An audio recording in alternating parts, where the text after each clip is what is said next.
न जानामि योगम जपम नैव पूजाम न तोहम सदा सर्वदा सभ्यतुभ्यम जराजन्म दुःखौ तातप्यमानं प्रभो पाहि आपन् नमामि शशम्।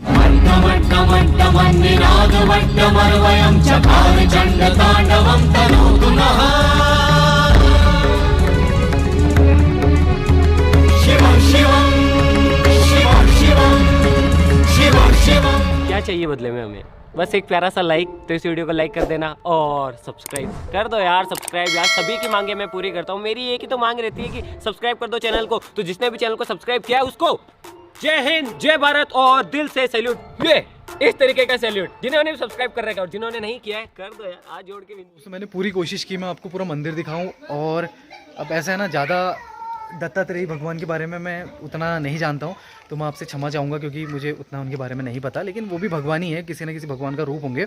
तो ये जो है बहुत ही प्यारा मंदिर है और आप लोग यहाँ ज़रूर आएँ और एक बार यहाँ दर्शन करके ज़रूर जाएँ। तो बहुत ही प्यारा और सुकून भरा मंदिर चाहे कोई भी हो ना, सुकून तो बड़ा आता है। और बाकी मौसम जो है ना आज बड़ा प्यारा हो रहा है, जहाँ ज़्यादा गर्म हो रहा है, ज़्यादा धूप आ रही है ना बरसात, वहाँ तो बारिश लग रही थी पीछे, तो मैं रुका था, फिर आया तो ठीक था। फिर मैंने कहा वहाँ तक आ गया हूँ तो वहाँ से थोड़ा सा ही था, तो मंदिर के दर्शन कर लेते हैं। देखो छोटे छोटे बच्चे यहाँ पे खेल भी कर रहे हैं। तो ये जो इसके नीचे जो भी हैं सारे भगवानों जो के मंदिर हैं, और तो यही था। फिर मैं आपको यहीं लेके आने की सोच रहा था, बहुत टाइम से सोच रहा था कि मैं यहाँ आऊँ और आपको ये मंदिर के अच्छे से दर्शन कराऊँ। ये हमारे दत्तात्रेय भगवान जी हैं, इनके बारे में मैं उतना डिटेल में नहीं जानता हूँ, तो मैं आपसे क्षमा चाहूँगा। इस शीशे लगे हैं, थोड़ा मैं बाल बना लेता हूँ। तो मेरे बाल जो हैं ये बहुत ही शौक रहा बाल लंबे रखने का, केयर हेयर करनी आती है ढेरी, वही साबुन से नहाते, वही साबुन बाल में घसूड़ देते हैं। तो ये जो मंदिर की परिक्रमा हेतु बनाए गए हुए हैं इसे गोल। अभी जो है अब हम नीचे को जाते हैं, और एक बार फिर से दोस्तों बताना कि आपको ये मंदिर कैसा लगा। और मैं आपसे निवेदन करूंगा आप सभी से कि आप लोग यहाँ आएँ। और अरे ये तो मैंने देखा ही नहीं, देखो ये मंदिर में ना यहाँ पर कोई पूरे सिक्के लगे हुए हैं, मतलब ये बहुत पुराने सिक्के। ये देखो इसमें क्या लिखा है, जॉर्ज 6 किंग। अरे बाप रे कितने पुराने हैं, देखो ये पता नहीं कब के हैं, 1947। बाय गॉड, ये पता नहीं कौन है बुब्बू। ये 1877 का सिक्का है भाई साहब, इतने पुराने सिक्के लग रखे हैं। अभी क्या हो गया ना, तो चलते लोग चलते हैं तो वो सब कुछ वो हो गए। ये 1954 का सिक्का है, देखो 1954 का। यहाँ पर बहुत पुराने सिक्के लगा रखे हैं, पूरे सीढ़ियों में लग रखे हैं। मैंने ऊपर को आते इसमें उतना नोटिस नहीं करा, लेकिन अभी जब मैंने नोटिस करा तो ये कहाँ से स्टार्ट हो गए, यहाँ से स्टार्ट है पूरे वहाँ तक 4-5 ही सीढ़ियाँ। और काल भैरव बाबा की जय, तो काल भैरव बाबा की जय, हर हर महादेव। हाँ ये मंदिर तो ये है श्री महंत मोहनगिरी समाधि मंदिर। तो ये जो यहाँ पर जो समाधि बनी हुई है वो है महंत बाबा, जो यहाँ पर शायद मेरे ख्याल से रहते होंगे पहले, तो उनकी जो है यहाँ पर स्थापना की गई है, क्या पता इन्होंने ये मंदिर बनाया था। तो कुटिया, तो यहाँ से हम लोग प्रसाद यहाँ चढ़ाएंगे और यहाँ से हम प्रसाद ग्रहण करेंगे जो भी हमें मंदिर को मिलेगा। और ये मंदिर का परिसर है, जैसे कि आप देख रहे हैं कि कितना प्यारा सा, मतलब सुकून ही है मंदिर, चाहे कोई सभी हो बड़ा ही सुकून मिलता है। हे प्रभु हमें सद्बुद्धि देना, हमें शुद्ध बुद्धि देना, हमें ज्ञानवान बनाना, हमें बलवान बनाना, हमें धनवान बनाना, हमें निरोगी बनाना और हमें दानवीर बनाना, ताकि हम दुनिया का भला भी कर सकें। ये जो है शिव भगवान, और उन्हें जो दान दे रही वो अन्नपूर्णा माता देती है।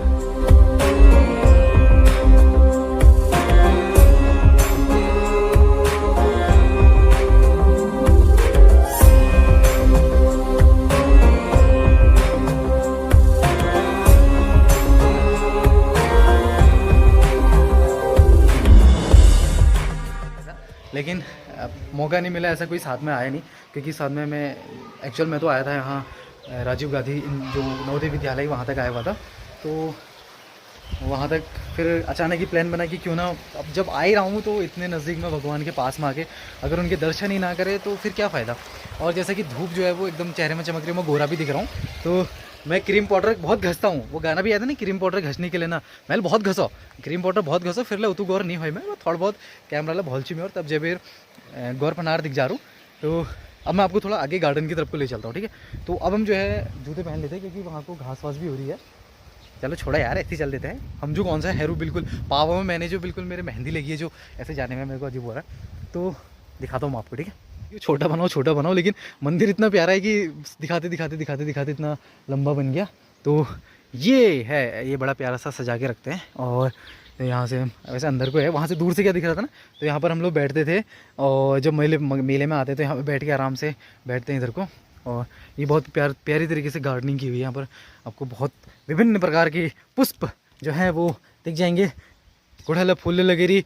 और ये भी लगा रखा है जो भोले बाबा को कहते हैं कि भोले बाबा को चढ़ता है। वैसे मैं इतना डिटेल में तो नहीं जानता क्योंकि सर्वशक्तिमान या सर्वव्यापी तो मैं हूँ नहीं, लेकिन कुछ लोग क्या करते हैं इसी को फिर मल मुल के सुट्टा उट्टा मारते हैं, फिर कहते हैं कि भोले बाबा की जय हो। ऐसा नहीं करना चाहिए। भगवान कहते हैं कि तू बेटा ऐसा पीतम मैं तेरे को दर्शन दूंगा। अरे मन में श्रद्धा लाओ, दूसरा का भला करो, भगवान तुम्हारे साथ वैसे ही रह लेंगे।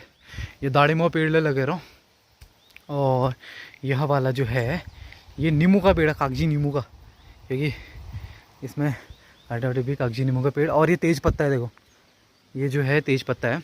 और ये है प्यारा सा मंदिर जो कि बहुत अच्छा, वहाँ से दिखाता हूँ, वहाँ से अच्छा दिख रहा है। और ये नीचे ये भी लगा है, भली भात चलना वरना घुरी के खिंच जाएंगे तुम्हारे।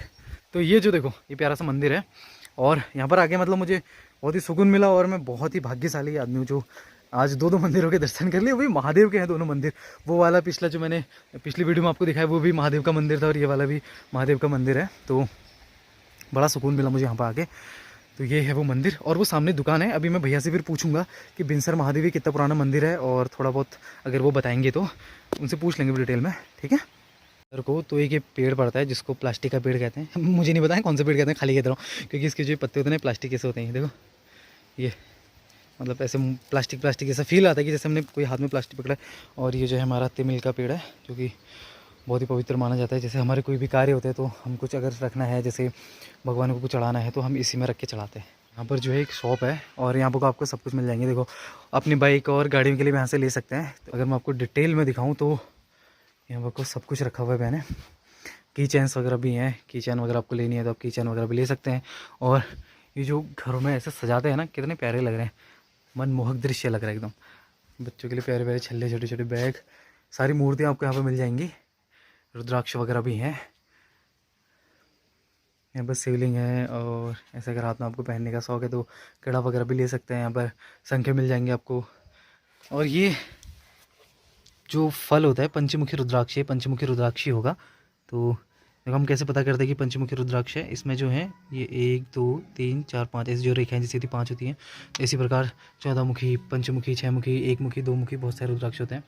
और जिनका फल होता है ना, ये देखो ये फल होता है। अगर इसको हम ऐसे करेंगे तो इसके अंदर से जो है रुद्राक्ष निकलता है। ये रुद्राक्षों से बना हुआ कितना प्यारा लग रहा है, ये पूरा रुद्राक्षों से बना हुआ है। ये वो होगा ना, हुक्का होगा ना, जो पहले हमारे बुजुर्ग लोग बड़ा बड़ा बना के पीते, छोटे छोटे रूप में है। जो ये बाबा जी की तस्वीर बनी हुई है ना, हाँ। तो ये पहले यहीं थे। हाँ, ये जिन्होंने मंदिर बनाया था मोहनगिरी महाराज। मोहनगिरी महाराज। तो आप देख सकते हैं यहाँ पर जो पुराना जो पहले था वो ऐसा था और मैंने आपको दिखाया वो थोड़ा अब और अच्छे तरीके से बना दिया गया है। भैया से पूछेंगे कि आखिर ये मंदिर जो है क्यों फेमस है और यहाँ की जो मेन स्टोरी है वो क्या है, तो भैया बताएंगे। मंदिर जो है वो 14वीं शताब्दी का है और सन 1400 के लगभग यहाँ शिवलिंग निकला था, प्रकट हुआ था। और उसके बाद महाराज जी आए थे 1957 में। तो महाराज जी ने जो है मंदिर बनाना स्टार्ट किया था। और महाराज जी का जो शरीर जो है पूर्ण वो 2000 में हुआ था, 8 अप्रैल के दिन, 2001 में, सॉरी 8 अप्रैल 2001 में पूर्णिमा के दिन। और उससे पहले जो शिवलिंग की मान्यता है कि ये गाय हुआ करती थी जो दूध अपना छोड़ जाया करती थी शिवलिंग के ऊपर से। तो उसके बाद किसी एक आदमी ने जो है कुल्हाड़ी से, उल्टे कुल्हाड़ी से मारा उस पर और बोला कि उसकी गाय जो है दूध उसमें छोड़ जाया करती थी। तो जब उसने कुल्हाड़ी से मारा उस शिवलिंग में तो उसमें से खून निकलने लगा उस शिवलिंग में से। अच्छा। तो कहते हैं कि शिव जी से सपने में आए और कहा, बोला कि आप लोग यहाँ से चले जाओ वरना जो तुम्हारा जो वंश है वो मैं समाप्त कर दूंगा। फिर कहते हैं कि वो लोग यहाँ से छोड़ के चले गए थे, वो सब रामनगर बस गए थे। उसके बाद फिर मंदिर जो है शिवलिंग ऐसी पड़ा हुआ था झाड़ी पे। फिर कहते हैं शिव जी फिर किसी के सपने में आए यहाँ देवरीखेत नामक एक गांव में। फिर बोला कि ऐसी ऐसी जगह में ऐसा ऐसा है, अमुक स्थान है, आप वहाँ जाके देखिए। तो उन्होंने यहाँ आके देखा तो साक्षात वही निकला। फिर उन्होंने धीरे धीरे थान बनाया, मंदिर बनाया। फिर जब से महाराज यहाँ आए तो महाराज के आने के बाद यहाँ पर काफ़ी जो है विस्तार पूर्वक मंदिर बनने लगा, धीरे धीरे धीरे करके। पहले एक छोटा सा मंदिर हुआ करता था। आज जो आप देख रहे हैं इसकी स्थिति ये महाराज जी द्वारा, महाराज जी का जो तपस्थली है, उनकी जो कर्म भूमि है, आज ही उसका फल है। सब महाराज जी के नाम चलता है, मोहनगिरी महाराज जी के नाम से। और शिव जी का मेन यहाँ पर शिवलिंग है 14वीं शताब्दी का। ठीक। ठीक है। तो जैसा कि मैं आपको बता ही रहा था कि जो यहाँ का जो मेन है, भैया ने आपको बताई दी कि कहानी जो है यहाँ की मेन है। और यहाँ जो महाराज जी हैं, मोहनगिरी महाराज जी, जो कि जिनके द्वारा यहाँ पर जो पूर्ण इसका जीर्णोद्धार वगैरह किया गया, सारा उनके द्वारा किया गया। मैंने वहाँ से जो है एक ये टैग ले लिया, मैं दिखाऊंगा आपको, बाइक में लगाऊंगा, जय हनुमान जय श्री राम वाला। तो ये था बिनसर महादेव, मैंने आपको दिखा दिया। तो मैं अब भगवान से ही कहूँगा कि न जानम योगम जपम न व पूजाम न तो हम सदा सर्वदा सभ्यतुभ्यम जराजन्म दुःखौग तातप्यमानम प्रभो पाहि आपन नमामि शशम। मैंने प्रयास किया कि मैं आपको बता सकूं भगवान जी के बारे में, लेकिन अगर कहीं पर कुछ गलती हो गई हो तो मुझे माफ़ करना आप भी, और भगवान जी आप भी माफ़ करना, आपके बच्चे हम लोग, तो कहीं पर गलती हो जाएगी तो अपना बेटा समझ के माफ़ कर देना। और मैंने कोशिश की, तो अब ये जो मैंने पहले लगाया था ना, तो बाइक में ओम मानी पद में हम वाला लगाया था, अभी थोड़ा सा जीर्ण हो गया, जीर्ण अर्थ था कि थोड़ा सा ख़राब हो गया, तो अब मैं दूसरा लाऊँ, फिर मैं वो लगाता हूँ, फिर दिखाता हूँ आपको कैसा लग रहा है। ठीक है अपना पुराना वाला निकाल के अब जो है नया वाला लगा दिया है, और ये बहुत ज़्यादा प्यारा लग रहा है। अभी सोनी से थोड़ा सा आगे आ गया हूँ, तो ये जो रानीखेत को जा रहा है, अपना रानीखेत को, ये वही अपना आगे सोनी बिनसर महादेव की तरफ को, फिर रामनगर वाली रोड, तो ये है। और तो यहाँ पर थोड़ा मेरे को लोकेशन बड़ा प्यारा सा लगा, देख सकते हैं कि बारिश की वजह से, बारिश हो गई ना तो उसके बाद कितना अच्छा मौसम हो जाता है पहाड़ों का। मतलब मन तो करता है ना कि भैया आराम से एक जगह पर बैठूँ और हाथ में हो चाह बढ़िया करके पूरे मौसम का आनंद लिया जाए और अपने नेचर का आनंद लिया जाए। हम बहुत ही किस्मत वाले हैं हम लोग जो पहाड़ों में रहते हैं, लेकिन फिर भी पहाड़ों के लोग पलायन कर रहे हैं।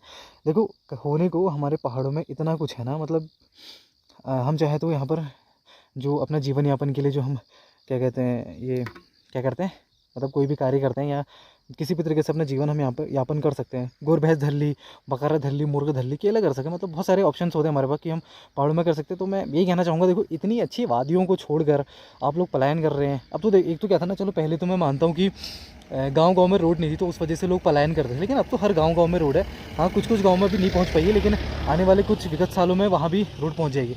आप देख ही रहे हो इतने प्यारा नेचर छोड़ के लोग पहाड़ों से जो है ये बाहर की तरफ को बस रहे हैं, और जो बाहर के लोग हैं ना वो पहाड़ों की तरफ आ रहे हैं, क्योंकि ऐसा मनमोहक दृश्य उन्हें कहाँ वो पहाड़ वहाँ मिलेगा। वहाँ तो ट्याटू प्यापू होती रहती है, एक का घर दिखा तो दूसरे का घर, आगे को कुछ तीसरा घर दिखता ही नहीं है वहाँ, तो ऐसा हुआ। तो मैं आप लोगों से चाहूँगा कि सब लोग पहाड़ में आओ और अपने पहाड़ में बसो और यहाँ फिर से आबाद करो। ये जो ऐसे कई, मतलब यहाँ तो नहीं है लेकिन कई घर ऐसे हैं, कई देखो उधर साइड जो दिख रहे हैं वो सब बंजर पड़ चुके होंगे। मुझे पक्का विश्वास है कि या तो वहाँ कोई रहता होगा या अब छोड़ दिया होगा लोगों ने, क्योंकि थोड़ा रोड से भी दूर है। देखो वो रह गई वहाँ, रोड रह गई और वो रहते हैं वहाँ, तो इनके लिए हम थोड़ा मान सकते हैं। आने वाले कुछ सालों में पक्का मुझे पता है कि रोड हर गाँव में हर जगह जगह पहुँच जाएगी। तो मैं आप लोगों से निवेदन करूँगा कि आप लोग आएँ, अपने पहाड़ में बसें और इसे फिर से आबाद करें और फिर से खुशहाल बनाएं। से अलविदा लेता हूँ, और मैं प्रयास करूँगा कि जो मेरा अगला व्लॉग है उसमें भी मैं आपको कुछ ना कुछ अच्छी चीज़ें दिखाऊँ और कुछ ना कुछ एक्सप्लोर करूँ और दिखाएं। फिर कुछ ना कुछ कोशिश करेंगे कि मैं कोशिश तो यही करता हूँ कि आप लोग को मेरी वीडियोस पसंद आए, और अगर कहीं पर कोई त्रुटि होती है मुझसे तो आप मुझे बता दिया करें कि यार आपसे ये त्रुटियाँ हो रही है और आप ये गलत कह रहे हो। तो उससे क्या होगा कि मैं आगे जो कुछ करूँगा ऐसा कुछ, तो उससे पहले मैं थोड़ा सतर्क हो जाऊँगा कि हाँ नहीं उसमें कहा था कि गलत है करके। तो ठीक है दोस्तों, फिर आपसे मिलते हैं और नए व्लॉग में कुछ ना कुछ कहीं जाएंगे, घुमाएंगे आपको। ठीक है, बाय बाय।